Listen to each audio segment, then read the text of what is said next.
support your child while learning at home. And with us today, we have the illustrious Melissa Alonso. Now, Melissa Alonso, she's an amazing person.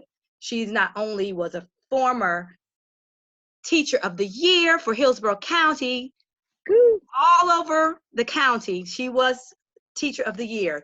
She was an assistant principal, and she is currently now the supervisor over the Reading Coaches Project here in Hillsborough County. She has 3 children, 2 adults, and she still has one in school. So that's the reason why I picked her, because she's going through the same things that a lot of you are going through, and she has it from both ends, from the teaching, coaching perspective, and as a parent, a mother of a student who is going through the same things, the same anxieties that you may be going through.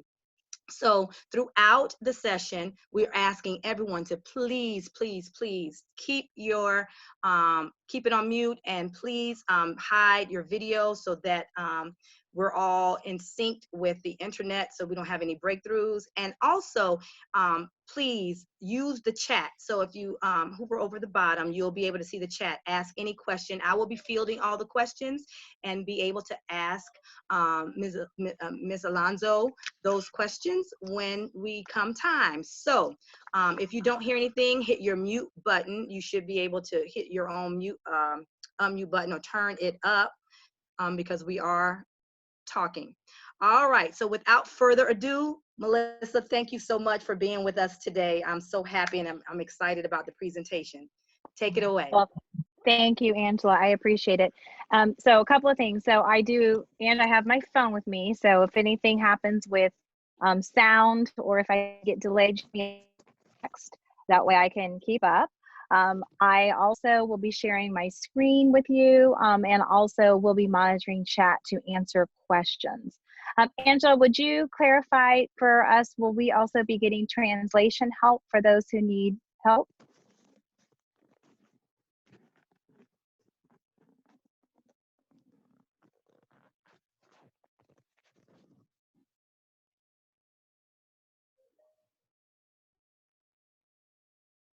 Okay, well, we're going to go ahead and get started. So welcome, bienvenidos.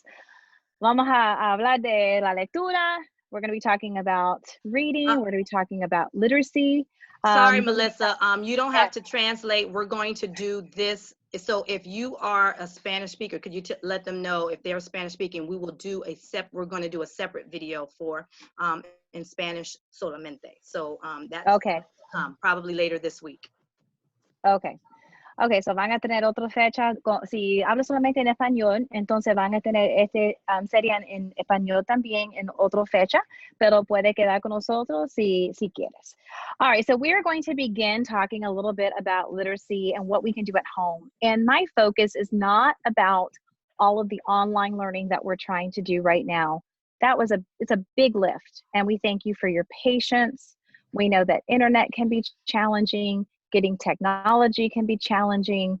But what I want to talk today is about how you can support literacy at home, and that will help with the internet, that will help with the lessons online, but more importantly, it's going to help your child in all aspects of life. The first thing I want to share with you, and somebody has, we need to hit a mute button real quick.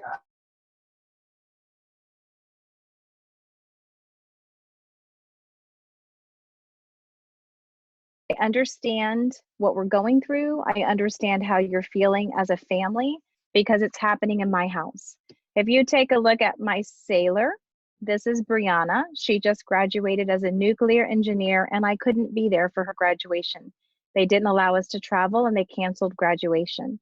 If you see on the right-hand side of my screen is Miranda. She is my senior.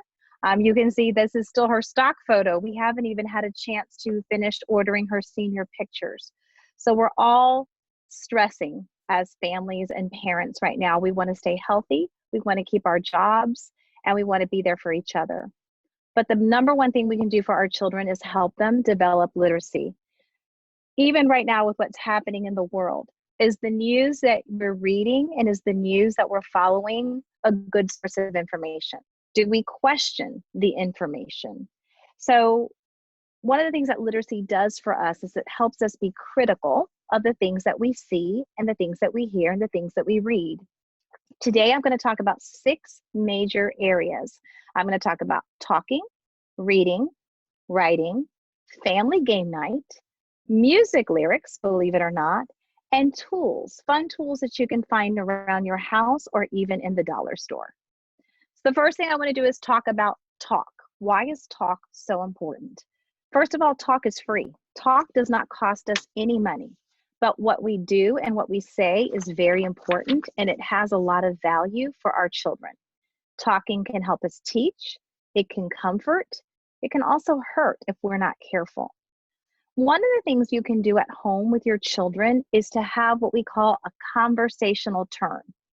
A conversational turn is not this, and I do this a lot. It is not interrogating. It sounds like, what have you been doing? Why are you doing it? How come you didn't do this? Who are you talking to now? If you hear yourself talking like that to your child, we're parents. It's okay, but that's not a conversation. Sometimes talk might sound like, pick up your toys, clean your room, eat all your dinner. I do that too. I'm a mom. And those are commands. And that's part of what we do in our talk, but it's not a conversation. So what's a conversation? Look at these 2 paddles. It is a relay of back and forth. When the parent talks, the child hears, the child responds, the parent listens, and we talk back and forth several times. They say the research tells us about no more than 5 seconds of waiting between the parent says something and the child responds. What's a conversational turn? It's when 2 people listen and talk one at a time. It helps us build connections. It helps us build our brain. Where can we do this at? In our home. Right there at dinner table, at lunch, whether you're eating on a fancy plate or a paper plate, it doesn't matter. What we're saying around the table as when we eat matters. Here are some things you can say with your children at home. What made you mad or sad or glad today? Did anybody do something nice for you today, or did you do something nice for someone? What if, and give them a question to think through and problem solve. And sometimes as families, the best thing we can do is just step back and say, I'm listening. You know, they tell us that we have 2 ears and 1 mouth, but sometimes I think we use our mouth a little bit more than our ears. I know I do as a mom. But not only can we talk about things in our world that are important, and that's very important, but we can also talk about literacy and books. Take a look at this chart. When your child is doing their homework, when they're doing their reading online, here are some things that you can have your child talk to you about. What did they think about the book? What did they notice about the characters? What are they reading and wondering about that they didn't understand? Is there a part that they liked or that they didn't like? And it's okay not to like parts of a book. Is there something that the author might have tried to mean, or did they picture something in their mind? Was there something that surprised them? So they don't have to do all of these at one time, but you can have them talk about 1 or 2 of these things after a good book. I don't know what your house looks like right now, but right now my husband's working from home. My daughter is studying. I'm trying to work from home for all of the schools in the county. And there's a lot of us talking at one time. If you have multiple children at your house and they're talking about their day or they're talking about what they've read, this is called accountable talk. It's discussion between kids, and we use it in our classroom, and it helps our children agree, and then they explain why they agree. You know, I really agree with what Maria said about the cat in the hat. I agree with her because, and then your child explains it. You know what? I disagree with what I heard on the news. I don't think that we're testing enough people with this disease. And I disagree with that because, or, you know what? I liked what you said about, and when somebody says something that they like, then they have to describe about that. So these are all important things that we can build into our conversations. One of the things that we're going to put in the link for you are resources that you can find right online that are free that you can utilize. So the resources that are free are right on FLDOE. We're going to give you the link. And I'm going to move to the annotation tools for just a second. I'm going to pause and I'm going to move here for a second. And it looks like somebody has found the annotation tools. So yeah, we don't want to draw on the screen. So thank you. So what we want to do is we want to find these resources on the websites that will help us with all of these conversations. So there's one free website resource that we're going to send you, and it's called Talk, Read, Sing Together Every Day. And this is going to be great tips for how to help you talk with your children at home. But not only is talking important, reading is important. And reading is important. And I know that sometimes right now we may not have a lot of books in our homes, or we might have resources that we're trying to find to read. I don't know if you know this or not, but one of the tools that we have in Hillsborough County is called the HAAL Pass. And we're also going to send you the link that shows you the Hillsborough County Library Services website. Our student number for lunch, our lunch numbers, can be used as the library card to support our readers and writers. So instead of an old-fashioned library card that we used to have, we can use this to help us check out books electronically. Another resource for us is our own library website here in Hillsborough County. This is done by your media specialists in schools. And I'm going to send you the website also. And on this page are all the virtual libraries that we have for elementary, middle school, high school, that we have right free in our hands that we can read online at any time. So we'll send you that as well. But not only is talk important about what we're doing with our children at the dinner table and about books, but I don't know if you've ever had this happen, but you might have your child read to you at home and they get stuck on a word and you're not quite sure what to say. So sometimes what you might say is sound it out. Well, sound it out doesn't always work because not every word in the English language can be sound out phonetically. So let's take a look at a few things you might say instead. So instead of sound it out, this chart was made by our reading coach at Robinson Elementary. Her name is Miss Bukowski, and she does this with her students and her own children at home. So she has them first check the beginning of the word and the end of the word. You know what? I think this word is bubble. I don't know that that word is bubble. Let's take a look. Well, what does it start with? And it ends with oh. Well, it kind of does look like that. But now I need to draw attention to the middle of the word. Or maybe I have my child look at the beginning of the word. What is this called? What is this a picture of? Let's get our mouth ready for the first letter. What sound do you see? How would you make that sound? And what would make sense in this picture? So I'm going to come back again. I'm going to go back up to the annotation tools for just a moment. I'm going to clear out the writing again. And if you have your child by the computer, try not to annotate so we don't write over the screen. Thank you. What about when we get to big words? Look at the word planting. I can't really sound out every single sound and keep my comprehension going. So we want to break it into parts that we know. Getting my mouth ready for the poo. Oh, I know that part. Ant.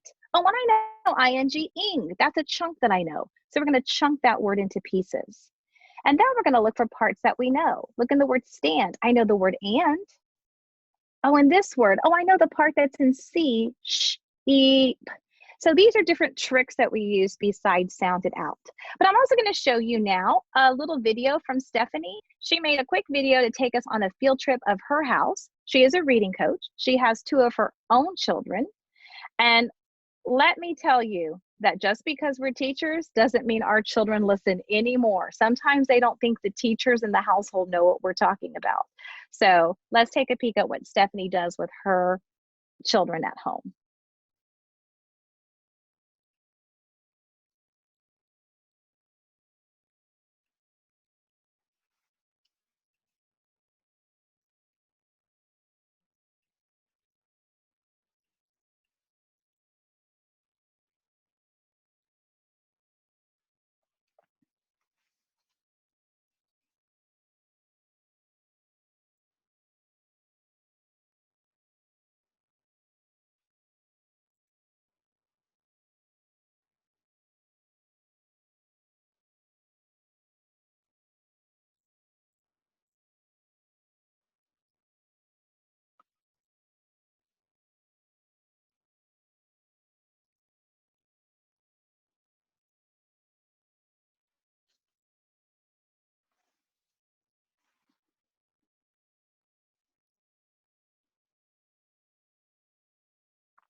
Melissa, nothing is showing right now. Okay, I gotcha. I'm going to go ahead and turn it off. Okay. Okay, can you hear me again? Yes. Okay, I'll go ahead, and I guess the video didn't show on that one, so we'll just send the video out afterwards, so not to worry. That's an easy fix. All right, we'll move on. Okay. So one of the things that Stephanie does in her room and in her house with her family, just tearing up little pieces of paper, and the little pieces of paper is to help build and make and break words. So if you hear your child is reading and all of a sudden comes to some words that they can't figure out, you can get a big sheet of paper, cut it up into little squares, write each part of the word on a different piece of the square, and have the child make, break, scramble the word, unscramble the word, put it together in chunks. So here you see at the very top, some of the letters are all scrambled up, and now they're putting the word back together to show it's sudden, and now we're showing them how to break it up, and it says sudden. So these are some of the tools we do at home.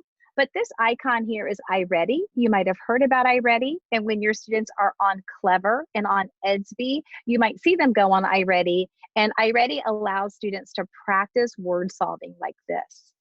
Something else that Stephanie did is her daughter was having trouble with this word should.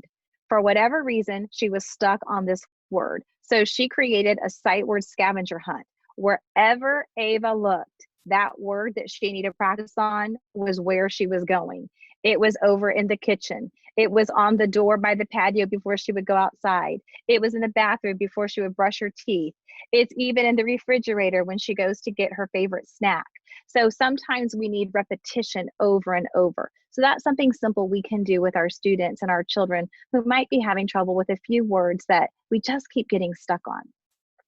If you have fly swatters at home, we love this game. The only thing I recommend is that the fly swatters you use are clean and they haven't been used with flies. But we can get these at the Dollar Tree. And what we do is we just put words on sticky notes in front of our children, and we ask them to smack the word when we say it. Find the word look, find the word over, find the word and the child has to slap that word. That's for younger children. But older children, even in AP biology, my daughter is in high school, and she can do the same game with her vocabulary review when we're talking about specific words to prepare for a test. Find the word that means being able to make your own light, bioluminescent. Find the word that means, and then she's having to use it for higher level vocabulary. Another thing that we can do is showcase, especially when we have multiple children in the house, is book of the day. If you have an easel, you can use an easel. If you don't have an easel, put it on a shelf. Child gets to pick the book that the family is going to talk about that day, or the book that they want someone to read to them with. And this can be a book that a family member reads aloud, or an older brother or sister can read aloud, or we read together. Also on our icon for Clever, you're going to find Scholastic, and Scholastic is filled with resources to help you do reading at home with your children. Another resource you're going to find on our icon is myON, and you might be familiar with myON. It has many electronic books, and when children first log into myON, they're going to do a little quiz that's going to help them identify a reading level. This reading level is called a Lexile level. Don't worry about that fancy name for it. Basically, it's just going to break down the book by vocabulary and how long the sentences are. And when you see your child get a number on myON, this is the grade level that it represents. So what's important to know about the myON levels is this is what a child should be able to do on their own without help. It's what we call reading independently. If they're reading with you, they probably could read books at a higher level. But we also want to make sure that kids are reading on their own and can understand on their own. So if you're not understanding how this level works, definitely email or contact your child's teacher. But one of our favorite pieces about myON is a new feature called myON News. Not only can students read the articles for the day, they can also search in the search bar articles that interest them. So if they're really interested in animals, if they're really interested in specific topics, they can read for their interest. And families, I can't tell you how important that is, that we are reading with interest in mind. What are some games you can play? You can have them talk about their opinions. You can have them look at a picture and write a caption. They can take a headline and they can scramble it, or they can write their own article using that particular headline. So whether you're using myON or just the basic newspaper for older readers, those are tools that you can use right there. In our links today, we're also going to share with you some myON support for families. This link is going to take you to videos for pre-K through 2, pre-K for elementary, and pre-K for grades 6 and up. And this is going to show you ways to log on and how to get started to help your child at home. And I'm going to clear off the annotations. There we go. So we'll send that link to you as well. One of the other pieces from Florida DOE that I'm going to send for you is this piece called Book Finder. Again, if you're looking for things to read with your child at home, this is a free website called Reading Rockets. Book Finder allows you to type in an author's name, the age of your children, their reading level, whatever their interest is, and then you can search through more than 5,000 books on Reading Rockets to help them read at home. So lots of ways to have access to book titles. If I can't tell you how important it is. If I haven't said this once, I want to say it 100 times. Reading aloud with your child, no matter how old they are, is one of the greatest gifts we can give them. We show them the power of words. Sometimes we're working and sometimes we're busy, but also not only can we read aloud, this specific website is called Storyline Online, and it has actors who are reading books to our children really in engaging ways. So definitely check that out. In addition to writing, we recommend that children, in addition to reading, we recommend that children write. Reading and writing go together. What kinds of tools do you have? Pencils, notebooks, highlighters, pens. If you look at the Dollar Store Writing Center, a clipboard, markers. So I love going to the Dollar Tree. It's my favorite thing to do. And I look for whiteboards and whiteboard markers, all different ways to engage my children to want to write in different ways. I'm going to tell you a quick story about my daughter. My daughter Miranda is 17, and this was her desk last week. And she told me, Mama, I have outgrown this desk. I'm like, no, you haven't. We don't need to change desks right now. And she says, I need a place to do my homework. I've outgrown this desk. So she battled me over and over. And we looked online, we went to Target, and we found a new little writing desk. And definitely this is more for her age. But what did we do with this desk? We painted chalkboard paint on the top.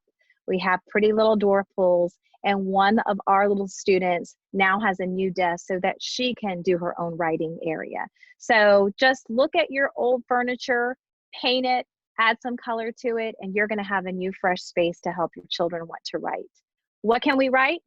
More than ever, letters to our family and friends. Our older family members are alone right now, and they could use writing from our children. We can write about what we've read. We can write about our day. We can summarize articles.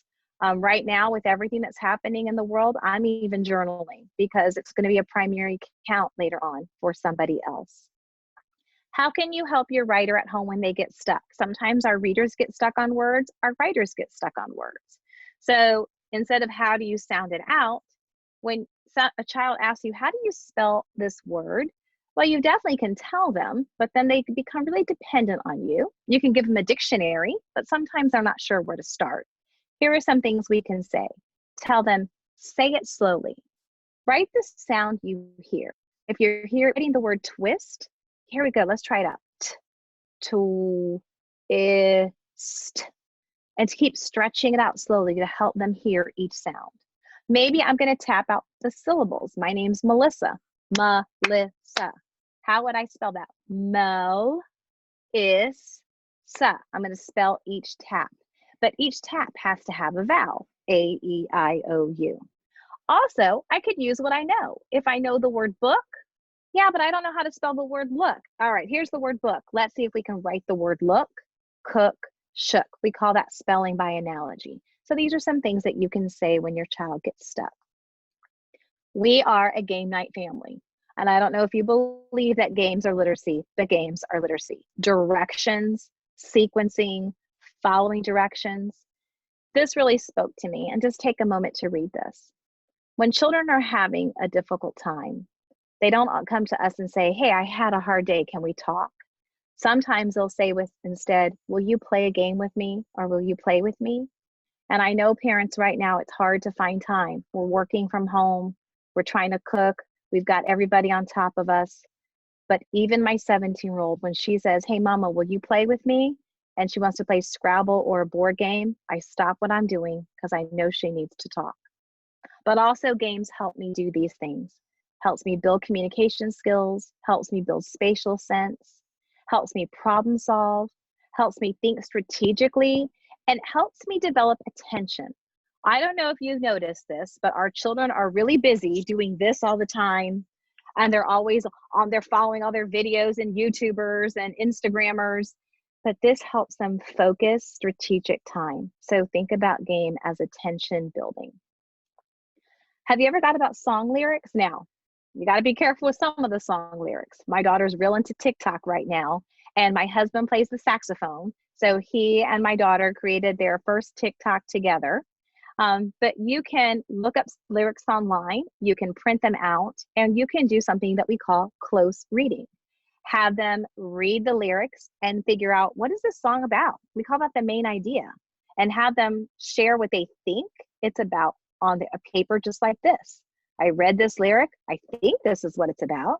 Have them read the lyrics again. They can underline with a highlighter or with a pencil, circle a few important words, and talk with you about it, or talk with another member of the family. And then they write their new understanding. Oh, now I get what this song is about. So sometimes, I don't know, from past years, I know I've been singing in the car, and all of a sudden I realize I've been singing the wrong words the entire time. That's not even what this song is about. Lyrics are a great source of reading comprehension for your children in a fun way. So finally, what are some cool tools you can use at home and find around your house? Or if you, when things get a little better and we're shopping, if you go to the Dollar Tree, here are some cool things you can find. A magnetic cookie tray. A cookie tray is a great source for magnetic letters, word building. They can keep their words inside of a little bag like this. They can build words right from their reading. Have them look at their book and build the words right there. It's okay to use the book to help them when they're starting. But you don't only have to use little words. Our older readers can build big words with magnetic letters. This is actually found in the baby section of the Dollar Tree. They're links, but if you get a permanent marker and write letters, you can build names, you can build vocabulary words, you can build bigger words, smaller words. So this isn't just for babies. We can do word building. Take a look at this. This is a sound box. I don't know what your Tupperware containers look like. My containers keep falling everywhere and I don't have enough lids. Let's put those plastic tubs to use. Put a letter, and they have to find toys around the house for that letter box, especially for my younger kindergartner and early first graders. What's my C box? See if you can go find toys or items around the house that begin with the letter C, and they put those items in the box, and you can play with different words and sounds. If your child needs help with high frequency words, and I know we've done old school flashcards before, nothing wrong with that. Put them on a little key ring so they can keep practicing, even in the car, even when you're going for a walk. And they have those there. There's a lot of research about tactile. Tactile is when we have our kids touch and feel the letters.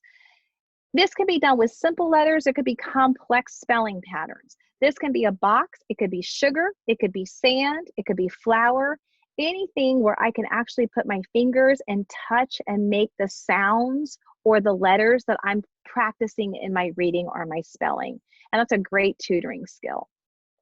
A couple other resources here. We don't only want to just recognize that reading and writing and sitting are literacy. Movement is literacy. Go Noodle is a great website for music and energy and exciting games that you can play right in the living room with your child. Also Vroom, V-R-O-O-M. This helps you look around your house and find little ways to talk about science with your child. So you don't have to be a big scientist. You don't have to have a chemistry lab. But I'm going to tell you, science is a really engaging way to get our kids reading and writing, and science is literacy. And finally, this is my daughter.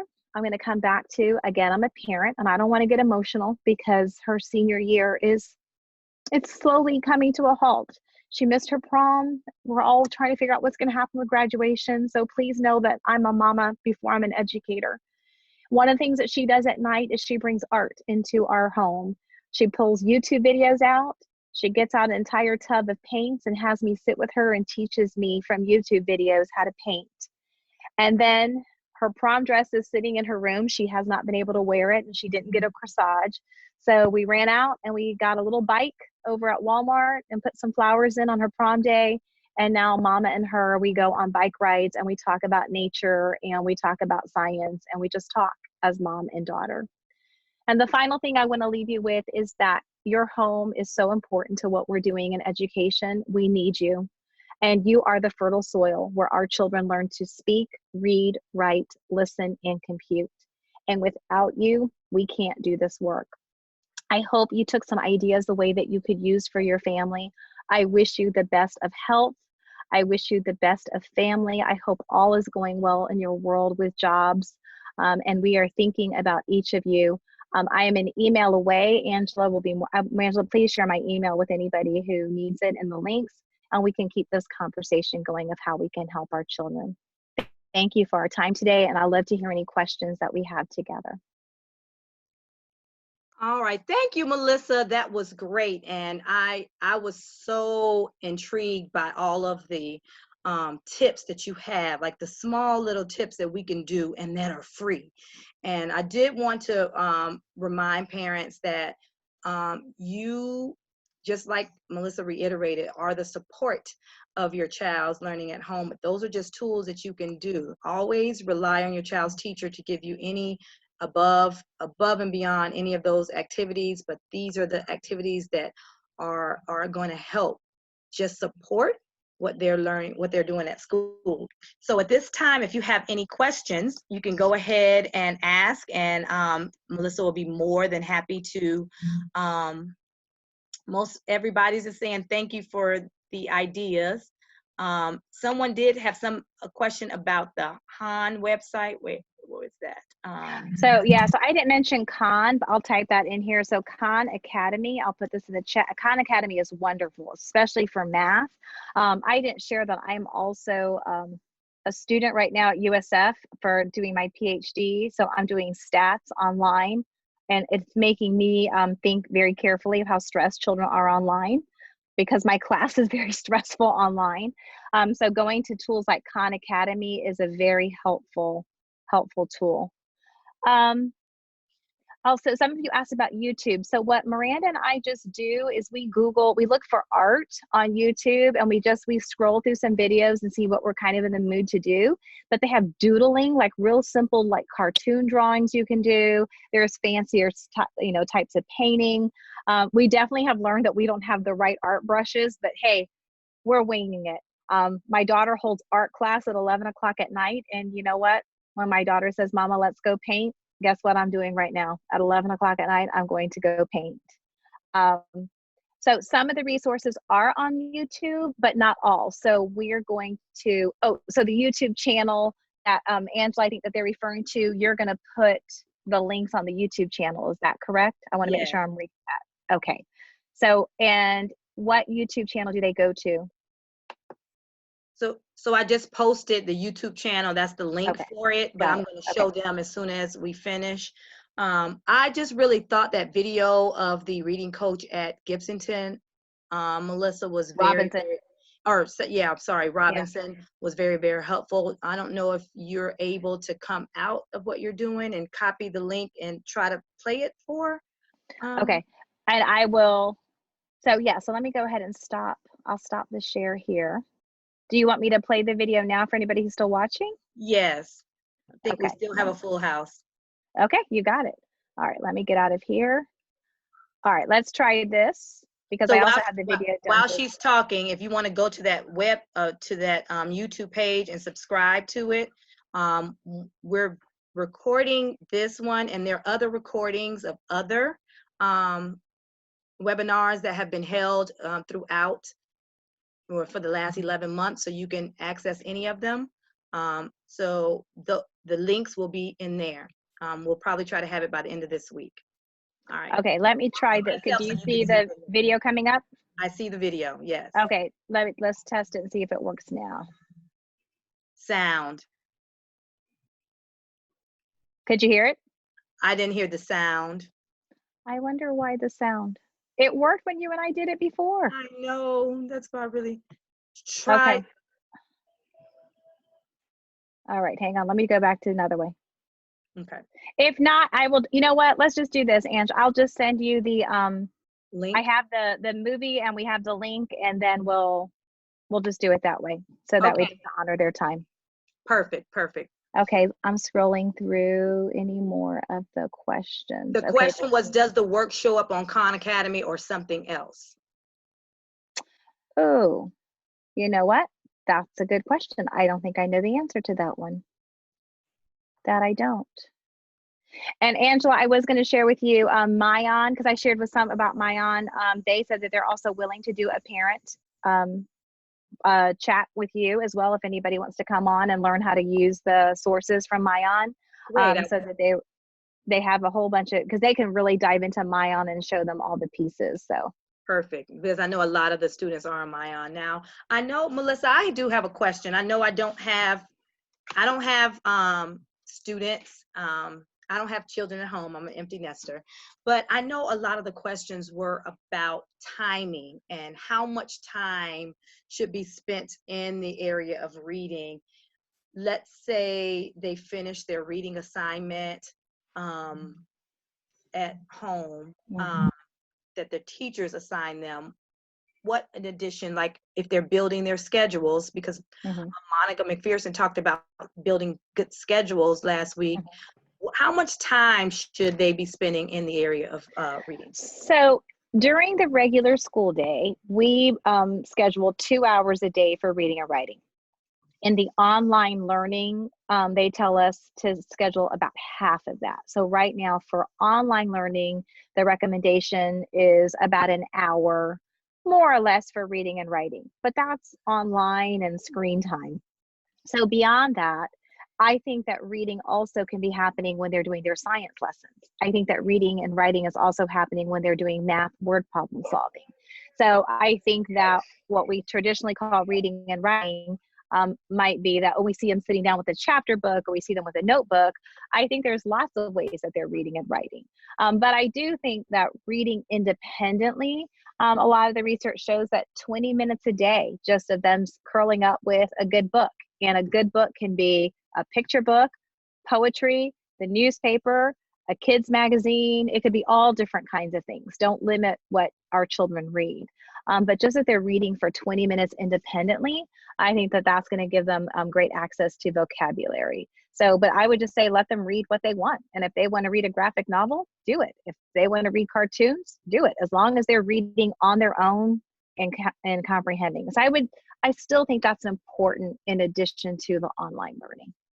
Okay, and so I was thinking also with games, a tool that a reading coach, when my daughter was struggling my daughter was struggling in the area of reading, and so it was mainly her fluency.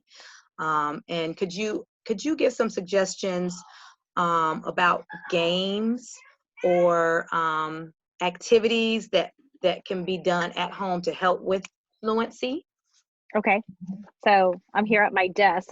So thanks, Angela, for prepping me ahead of time. So she's making me do this on the spot, but that's I'm okay. so sorry. I love you. You know I love this stuff. Fluency, the first thing you do for fluency is reading and rereading. When kids come to you and they give you a book and you said, oh, we've already read this book 10 times, you're building fluency. Now, I would start dropping my voice off on the parts that they kind of know by heart and letting them chime in with me. Short songs, poems, that's all going to build fluency. But for your younger children, and I would say probably fluency is really when the kids are still learning to decode. I think sometimes fluency is a result of still learning how to read the words. So we do these little flashcards. Oh, here's the word on. Here's the word dog. Here's the word the. One of the things that we do is we start to put them into phrases. So instead of doing flashcards individually, then let's go ahead and create little phrases where they learn on the dog, over the cat, under the door. Start grouping some of those words in 2 and 3 phrase chunks. So that way they're learning to make it sound a little bit more like their phrasing. If all the games you're playing at home cause the kids to point one at a time at each word And then when they read, they sound like robots. That's probably why. So I think when we have them point to the words, here's a clue. A lot of times we keep kids pointing to each word because we want to see that they're looking at the word. Around 5 or 6, their eyes control. Have them move their finger away and have them start either framing bigger parts. But if you have them point to each word one by one, they're going to read one by one. The finger comes back in when it's hard. So try some phrasing kinds of games, put 2 and 3 words together and allow them to read and reread things that they know well. That's going to be great fluency work. Okay. I see a question. It says, what about FSA? Okay, so FSA right now this year is going to be canceled as per the state. So we're not going to have the state testing this year. What other question about FSA do you want to know? I guess, Delisa, do you have any more questions about FSA? The state has canceled the FSA. And there, any advice on focusing? My child has a hard time focusing. Yeah, I think that, focus is, I get that. I have a husband who, remember, my husband is an accountant who plays the saxophone. I get focus, right. So yeah, I was like, yeah, squirrels, chasing squirrels. I would say number one is, what does that environment for your child look like? I mean, especially as we have more and more people working out of the house, if the TV's on and the radio's on and there's a lot of noise in the other room, that's going to cause focus issues because they'd rather be doing something else. Attention and definitely 7. I think sometimes focusing, we didn't talk about how to make literacy active. We could probably do like a whole other segment on that. Yes. But all the games that we talked about today, let's make them active. So these words, put them on the wall with tape and get the fly swatter, and you got to run across the room and smack the words. Get that body moving. We don't have to play the game sitting down. And if your child wants to write, but doesn't want to sit at the desk, but wants to stand and rock their body with a little bit of music, let them do it. So movement is one piece. Attention is another. And that's why I'm telling you, I think the game playing helps with attention because they're really trying to focus. But for the Nagard family, we can talk further because focus can mean so many different things. Are we not attending to the word? Is the work too hard? So I'm frustrated. Is it too easy? So attention and focus, lots of different things. But I would say eliminate some of the distractions around the house and add some movement into some of these word working games. It doesn't have to only be sitting down. Yes, and I had a child who could not focus. The same one who struggled in reading. Well, it was mostly her fluency. So it's not the end all be all, but I know one of the fun activities we used to do to help with her fluency was we bought a karaoke machine, and we had karaoke. Oh, that's great. And oh yeah. So, that was a fun game that we did. She didn't realize that I was working on her fluency because just like you were saying about the lyrics to a song, a lot of times, even though you know the song, you think it was this word, but it was a different word. And so you're having to focus and try to keep up with the lyrics on the screen. So that used to be fun. That was some advice that they gave me. So real quick, they are asking about Spanish. Si lo van a hacer esta cita otra vez en español, solamente hoy fue en inglés, pero lo van a repetir en español. Yes. So later this week, probably. Entre la semana vamos a tratar. So my daughter is bored and not interested in doing assignments. Right now, I think everybody's routine is completely off a little bit. And so boredom is definitely sometimes an issue of engagement and interest. So I would definitely talk with my child's teacher and see if there's a way that maybe you can still do the assignment or the task, maybe change the topic a little bit or switch it up so it's interesting for your daughter, especially right now as she's getting used to this new environment. So definitely have a conversation with your child. Go back to that conversation. Listen to your child. Why is this boring? Why doesn't she want to do them? Sometimes I still think it's either too easy or too hard. It's not that Goldilocks, just right in the middle. And definitely have a conversation with your child's teacher. I'm always going to say that's my first place to go before I start changing things up. And Angela, when you talked about the karaoke machine, another great fluency thing is turning the captions on TV while they're watching their favorite shows, because the words are going to come up. So while they're watching their favorite characters or cartoons, then those sentences are also going to pop up and help them. And myON also has, a lot of our tools have what they call immersive reader, which means that the stories can be read to the child. So that's something else that will help our kids when you can turn that feature on and it's read to them. Sometimes you don't always want that feature on because you want to see what the child can do by themselves, but it is a good fluency help. All right, so any more questions?